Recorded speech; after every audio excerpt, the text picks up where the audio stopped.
Thank you. Thank you, Mr. President. Can I say thank you for your hospitality, for your leadership.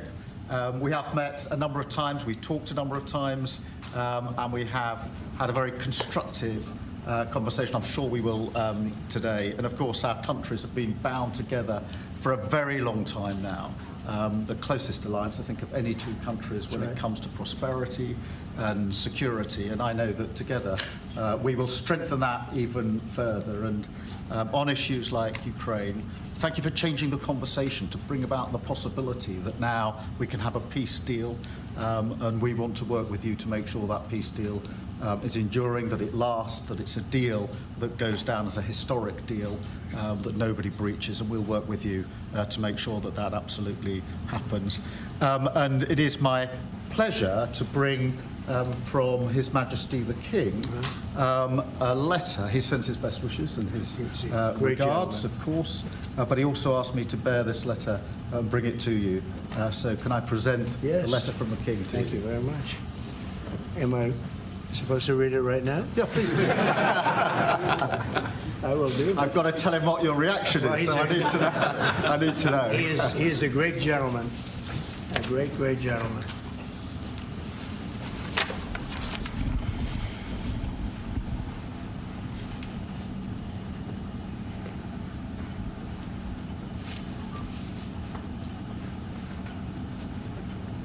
Oh, that's well. Well, that is really nice. I must make sure his signature's on that. Otherwise, it's not quite as meaningful. It is, and that's quite a signature, isn't it? Beautiful. He's a beautiful man, a wonderful man, and we appreciate it. I've known him, gotten to know him very well, actually. Yeah. First term and now second term. Perhaps you'd like to say what that very important paragraph. Yes, so this is a letter from His Majesty the King. It's an invitation for a second state visit. This is really special. This has never happened before. This is unprecedented. And I think that just symbolises the strength of the relationship between us. So this is a very special letter. I think the last state visit was a tremendous success. It was. His Majesty the King wants to make this even better than that. So this is truly historic, an unprecedented second state visit, and he wants to talk that through with you. And that says at Windsor. That's Yes. really something. Yes. What I haven't got yet is your answer. I do need to. The answer is yes. On behalf of our wonderful First Lady, Melania, and myself, the answer is yes, and we look forward to being there and honoring the King and honoring really your country. Your country is a fantastic country, and it'll be our honor to be there. Thank you very much. Well, thank you very much, Mr. President. I shall happily take that back to His Majesty. It's beautiful. Thank you. Thank you. Thank you. I'm going to keep that one. You're going to keep that one. President Trump, Andrew and Tristan Tate landed in Florida today on a private jet after being released from custody in Romania. They are accused rapists, human traffickers, not thought of as good people in many circles. Did your administration pressure the Romanian government to release them, and if so, why? I know nothing about that. I don't know. You're saying he's on a plane right now? He's back. They already did. Yeah, I just know nothing about it. We'll check it out. We'll let you know. I do. Look, obviously this involves, there's an English element here, so obviously it's important that justice is done, and human trafficking is obviously, to my mind, a security risk, and so we'll catch up with the story in due course. You're aware? Are you aware? Mr. President, on veterans. I didn't know anything about it. Yeah. Mr. President, on veterans make up 30% of the federal workforce. Are you tracking how many veterans have been fired so far? Yes, we are. We are, and we take good care of our veterans, so we're watching that very carefully, and we hope it's going to be as small a number as possible. But we are having great success in slimming down our government. It's been really very successful, and some took payouts and buyouts, and others took other things, and some people we're finding out don't even exist. We're finding that we have a lot of people that don't exist, that people thought that did. We will be making a statement on that, but we're taking care of our veterans. We love our veterans. We're going to take good care of them. Mr. President, Okay, please. Mr. President, could you be persuaded, as part of a peace settlement in Ukraine, to provide air cover, a backstop security position to the contributions that Europe might make as well? Well, so President Zelensky's coming to see me on Friday morning, and we're going to be signing really a very important agreement for both sides because it's really going to get us into that country. We'll be working there. We'll have a lot of people working there. And so in that sense, it's very good. It's a backstop, you could say. I don't think anybody's going to play around if we're there with a lot of workers and having to do with rare earths and other things, which we need for our country.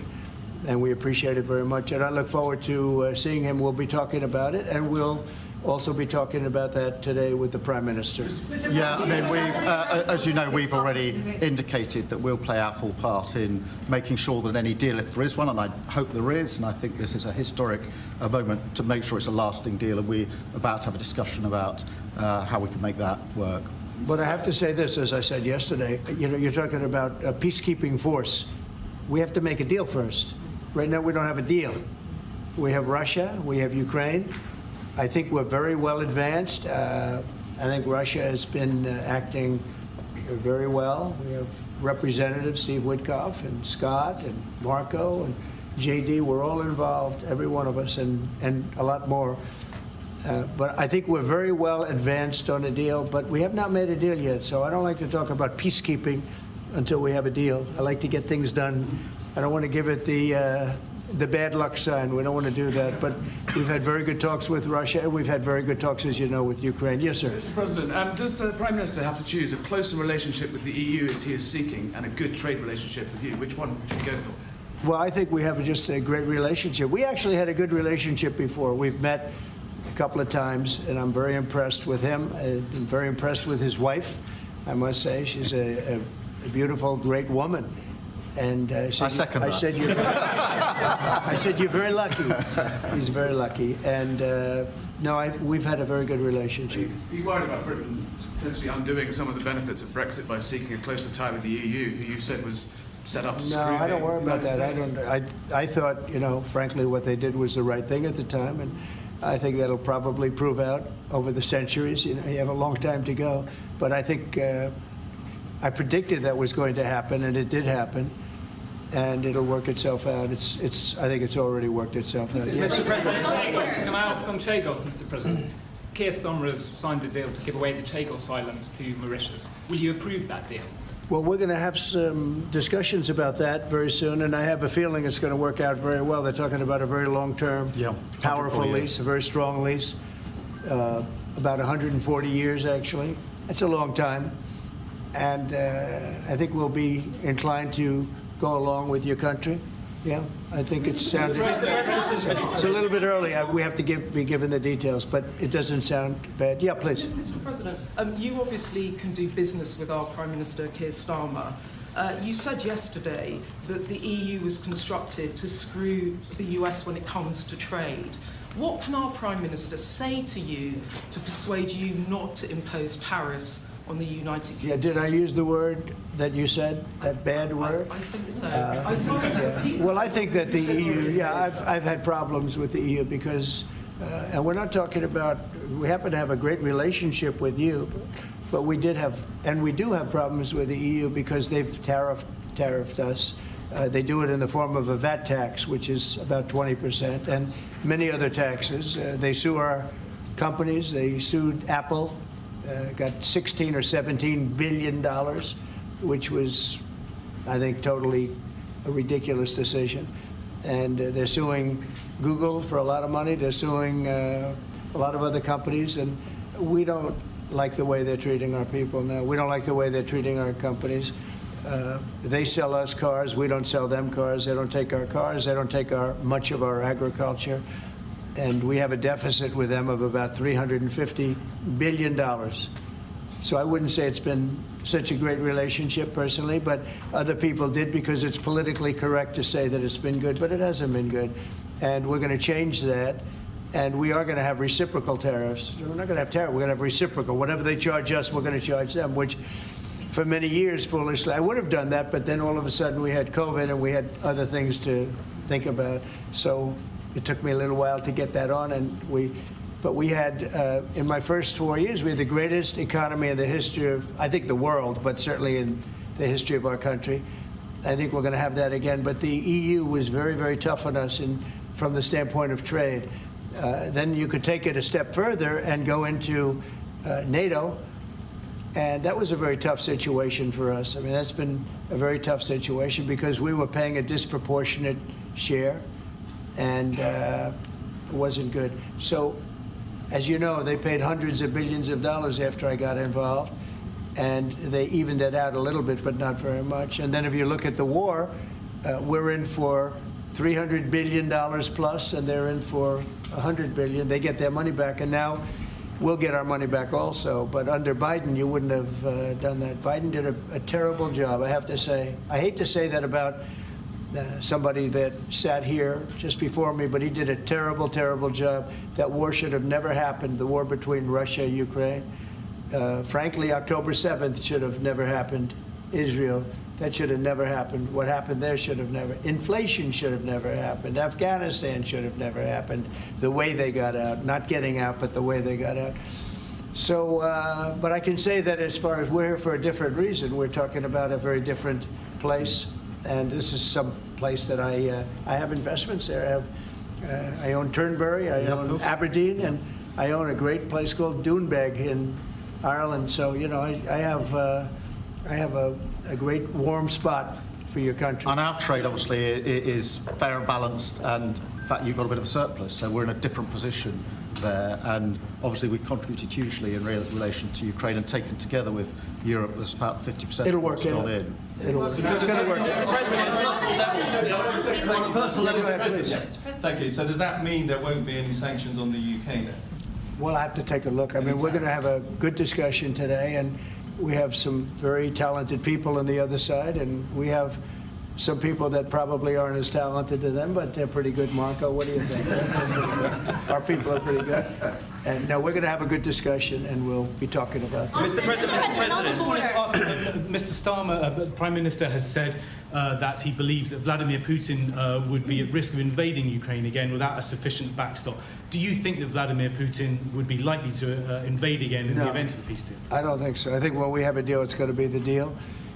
I don't think if I didn't win the election, I don't think we'd be even talking to Putin right now or anybody else. I think it would just, you know, I don't know if you're looking at the stats, but thousands of people are being killed a week, soldiers mostly, because the towns have been destroyed.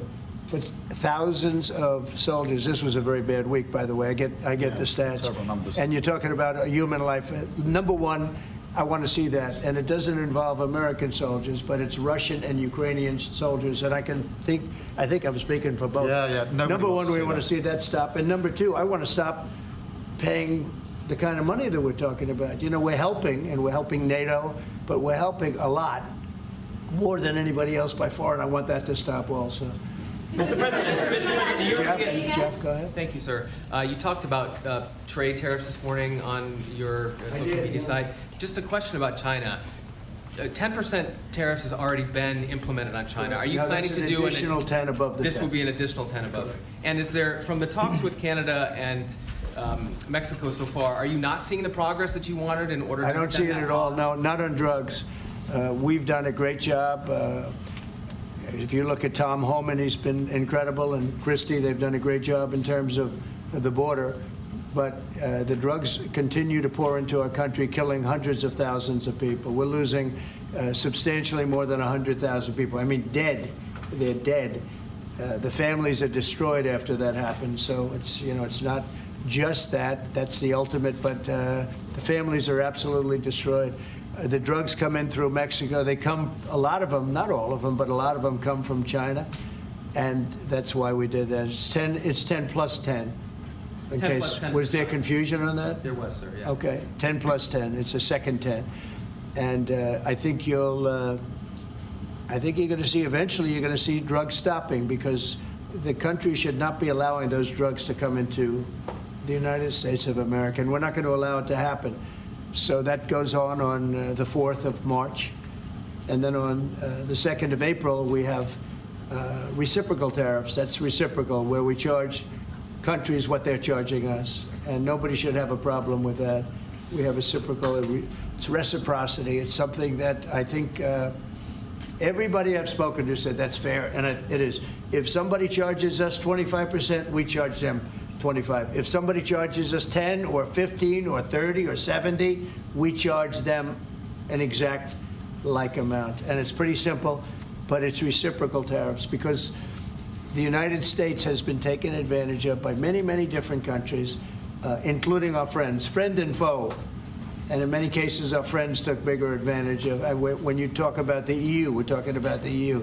The EU has been really very bad to us in terms of trade. And I'm a different kind of a president. I can't let that happen. Thank you.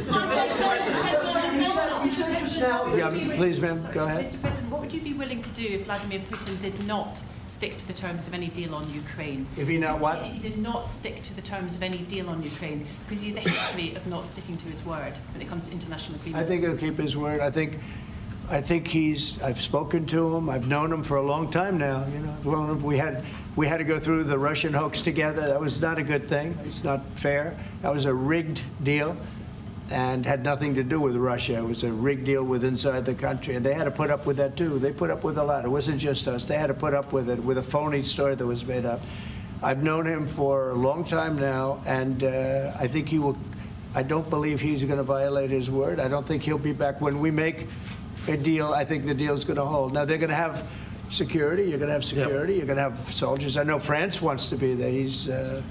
The president has said he wants to have soldiers there. I don't think we're going to even be necessary, but I don't think there'll be any problem with keeping the deal with the security. We're going to discuss that. You want to say something? No, I was just going to say, I mean, the deal, if we get it, is going to be hugely important. I don't think it would have happened if the space hadn't been created for it by yourself. But if there's a deal in, we've got to make sure it's a deal that lasts, that is not temporary, that lasts, and that's why we need to make sure that it's secure, and we've lent in and said we'll play our part, and we've talked and we will talk about how we work with yourself, Mr. President, to ensure that this deal is something which is not violated, because it's very important that if there is a deal, we keep it. And that will be, and I think I could say that will be the easy part. That's the part we look forward to, because putting security there, that's the part we all look forward to. That's easy. The difficult part is getting the deal made. So, but I think we've come a long way. Did you have something? Yeah, on a personal level. He's got such a nice face. Oh. He's smiling. But watch, he'll ask a total killer question. Those are the ones. I've known him a long time. Yeah, the ones that get you. No, he looks like a nice guy. On a personal level, Mr. President, what do you get on most? What's your common ground with Sir Keir Starmer? Because you're both from different political backgrounds. It's true. I think I can say this because we've known each other now really for a little while. This is not our first meeting, as you know. He loves his country, and so do I. That's our common theme.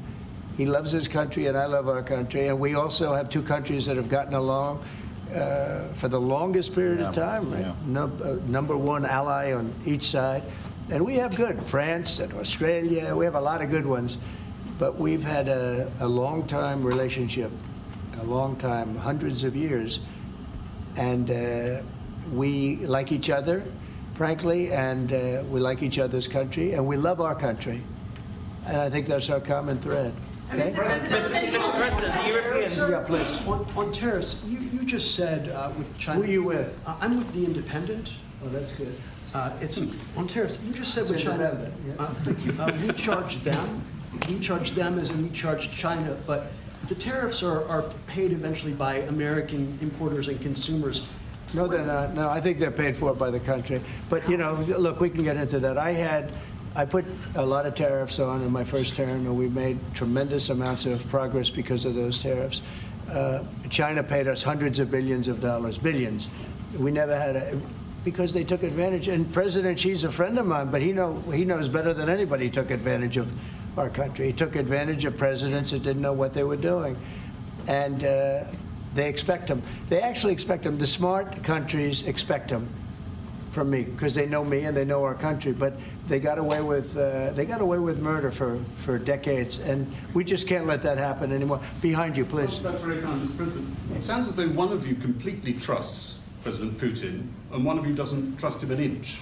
Have I got that right? And why do you trust No, him? look, you know, it's trust and verify. Let's call it that. And I think we both can be that way. You have to verify because you never know what's going to happen.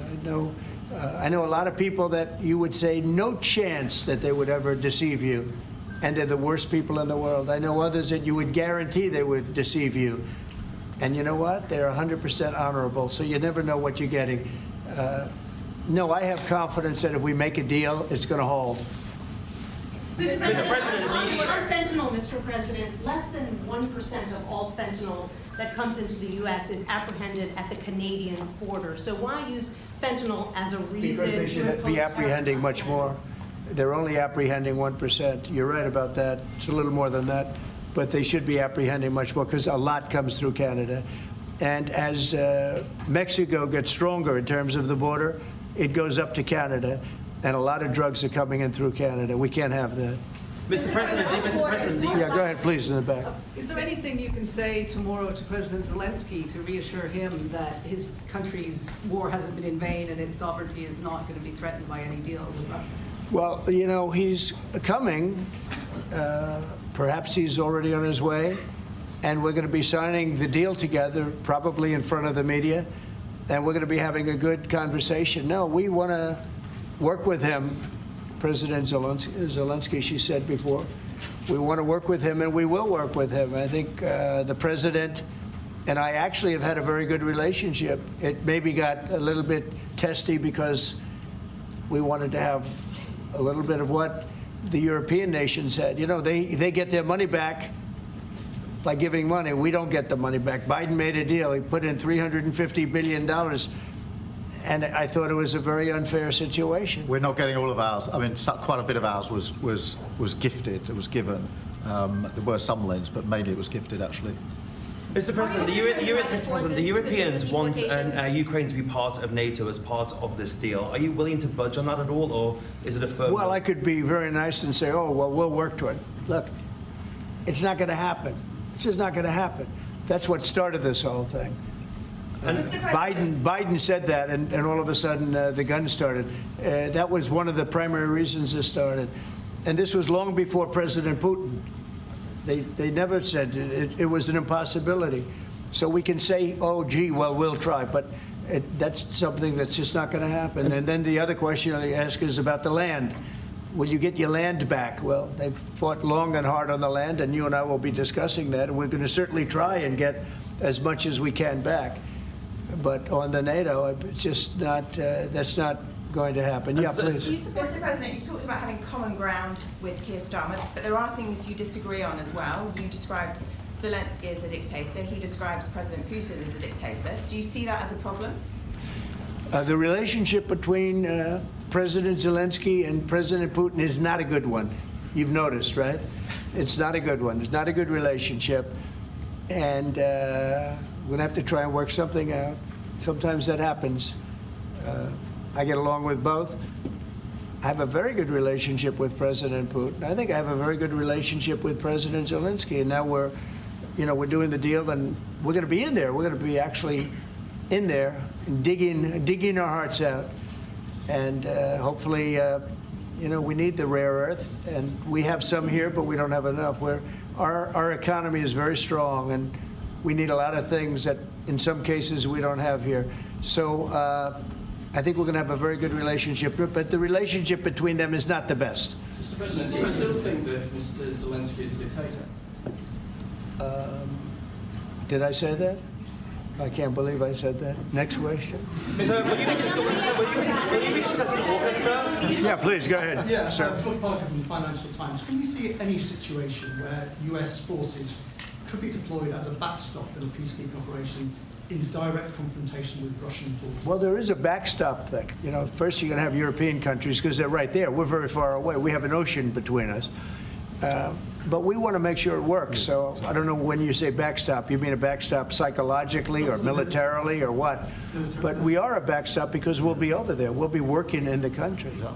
We're going to be, that's a great thing economically for them because, when you talk about economic development, we're going to have a lot of people over there. So we'll be working in the country. So I just don't think you're going to have a problem. I think when we have an agreement You can say whatever you want about security, who's going to do it, and that's going to be a very pleasant conversation. The hard conversation is, will we have an agreement? And I think the answer is yes. I think Russia will agree, and I think that I really believe Ukraine will agree also. So will you discuss AUKUS as well? Just to follow up on that, if British troops are in Ukraine keeping the peace and get attacked by Russia, will you come to their aid? If the British people are in Ukraine and they get attacked, If British soldiers in Ukraine. you know, I've always found about the British, they don't need much help. They can take care of themselves very well. You know what? No, it sounds like it's evasive, but it's not evasive. You know, the British have been incredible soldiers, incredible military, and they can take care of themselves. But if they need help, I'll always be with the British, okay? I'll always be with them. But they don't need help. You look at their career. You have done very well over the years, haven't you? We have. I'm very proud of our country. And but we've also always been backing each other up between our two countries. That is why this is the greatest alliance for prosperity and security I think the world has ever seen. Whenever necessary, we've absolutely backed each other up, and that's at the core. Could you take on Russia by yourselves? Well, all right, one or two more. Yes, ma'am. In his remarks at the Munich Security Conference, Vice President Vance condemned free speech violations in the UK, particularly. Could you respond? What is your message? I have an idea. We have the man right here. Come on. Let's go, JD. We're putting you on stage. Great. Yeah, look, I said what I said, which is that we do have, of course, a special relationship with our friends in the UK and also with some of our European allies. But we also know that there have been infringements on free speech that actually affect not just the British. Of course, what the British do in their own country is up to them, but also affect American technology companies and by extension American citizens. So that is something that we'll talk about today at lunch. We've had free speech for a very, very long time in the United Kingdom, and it will last for a very, very long time. Well, no, I mean, certainly we wouldn't want to reach across US citizens, and we don't, and that's absolutely right. But in relation to free speech in the UK, I'm very proud of our history there. Will you discuss AUKUS, though? Will you be discussing AUKUS with the Australians and the Brits? Will you be discussing AUKUS with the Prime Minister, sir? What does that mean? AUKUS, the Australia-US Defence Alliance. Yeah, well, we'll be discussing that. We've had another great relationship, and you have too, with Australia. Yeah. We've had a very good relationship with Australia, please. Mr. President, while we have the Vice President here, are you both disappointed that the AfD didn't come first in the German elections, given your previous support for them? No, whatever happens with Germany, look, the relationship has been very strong with Germany, but we'll have to see what happens. They have a lot of things going on right now. We'll have to see. No, I'm not disappointed about anything. If anything, you would say that the group that we would be most opposed to lost, but we got along with them also. We have a very good relationship with all groups in Germany. Former Blackwater CEO Eric Prince was on our channel News Nation. He was talking about his proposal to use private forces to assist in deportations. Have you read that proposal, and do you support it? No, I haven't seen it. I don't think it's necessary. Our people are doing a phenomenal job. I wouldn't be opposed to it necessarily, but I'd go to our military people, and I'd go to Tom Homan and Christie. I'd go to the various and ask, but I don't see it as being. We're doing unbelievably in getting people out, getting criminals out, people that should have never been here, that the Biden administration with their stupid open borders should have never allowed. They came in from prisons and jails and mental institutions, and gang members and drug dealers coming into our country like this. We're getting them out, and we're doing really well. I mean, the level of effectiveness has been incredible. Everybody's talking about it. How about one more? Mr. President, you've asked. Mr. President, one on the Middle East. Go ahead. You look so nice. Here we go. Here's the kill. Mr. President, are there areas specifically of Ukraine that you're talking about in giving back, specifically Crimea? Have you gotten to those details yet on such an agreement? Well, you mean the areas that were taken? Yeah. There are a lot of areas that were taken. Yeah, we've talked about it. A lot of the sea line has been taken. And we'll be talking about that, and we're going to see if we can get it back, or get a lot of it back for Ukraine, if that's possible. We'll be seeing about that, okay? Thank you very much, everybody. Thank you, Chris. Thank you very much. Chris. Appreciate it. We're headed out. Thank you.